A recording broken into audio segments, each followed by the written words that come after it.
Joining me now to discuss is host of the brand new show Off Limits with Ian Haworth, with new episodes every Sunday at 9 p.m. Eastern, only on YouTube. Ian, thank you for joining me. We just saw some of the, forget Amelia Earhart, all the women of the past who've done incredible things. When I think of brave women that will go down in history, I think of Lizzo, Hillary Clinton, Kim Kardashian, all of them, all jam-packed into that monologue. I think it's amazing you picked two of the most horrendous videos to watch in one segment, and we're supposed to talk about it, in a few minutes? It's like the biggest challenge in the world. I mean, starting with Hillary Clinton, are any of the women who accused her husband of rape going to be on the show? I think they're a bit more gutsy than Kim Kardashian and all these other people who are just talking about bravery, talking about oppression, when really none of them have ever experienced anything like that. When it comes to Lizzo, I mean, where do you even start? Talking about an award, she doesn't even know what the award is for, but she's celebrating it. She's happy to be voted for, but she doesn't know why.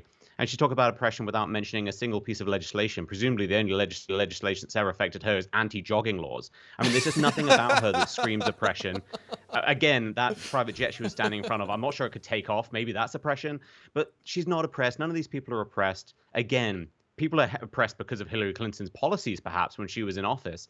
None of these people are truly oppressed. It's just oppression is the new currency they like to boast about. It's really quite sickening to watch. Well, and the thing about Lizzo, that's a great joke, by the way. The thing about Lizzo is, she's obviously morbidly obese, deadly obese. And people point this out. She brags about it. She says, look at me, I'm fat and proud, fat positive. And then people say, hey, you're fat. And she goes, I'm so oppressed. The horror. How dare you oppress me and shame me for being fat? How dare you? I can't help it. And so she likes to claim that as a positive trait in her. But when people speak about that positive trait, she immediately cries oppression and victimhood. Yeah, I mean, that's the problem. I'm not in favor of bullying anyone for their weight. I think there are a lot of people who suffer with their weight, especially based on diet or education, all kinds of reasons. But for someone who is really famous because she's fat, like Lizzo is not that talented musically. She's not that talented in any form. She's famous because she's obese and launches herself around the stage. That's really the only reason people know her.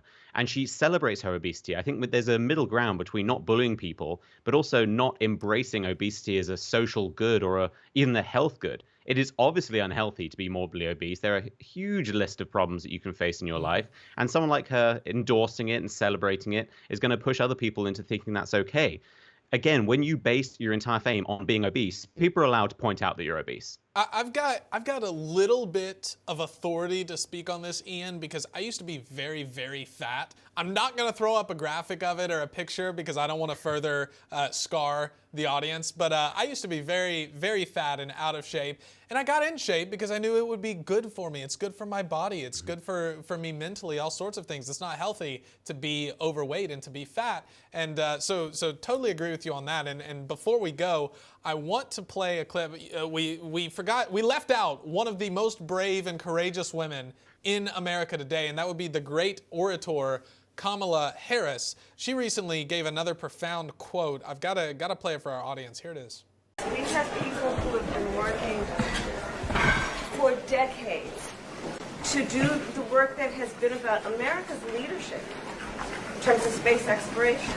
And today is very much on that path, about showing the great work that happens here with these exceptional public servants, these exceptional skilled professionals who have the ability to see what is possible and what has never been done before. How exciting is that?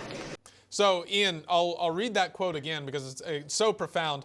We have people who have been working for decades to do the work that has been about America's leadership in terms of space exploration, and today is very much on that path about showing the great work that happens. How exciting is that? Ian, how exciting is that?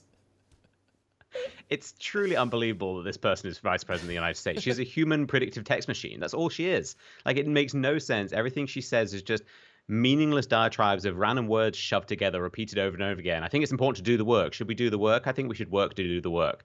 She's just exhausting, but she's also one heartbeat away from being president of the United States, so things could get worse. Yeah, they could be worse. That for sure. We don't want that to happen. Joe Biden's bad enough. I think Kamala Harris would actually do things, so that would be a lot worse for the country. Ian Haworth, host of Off Limits. Thanks so much for joining the show. Always great to have you.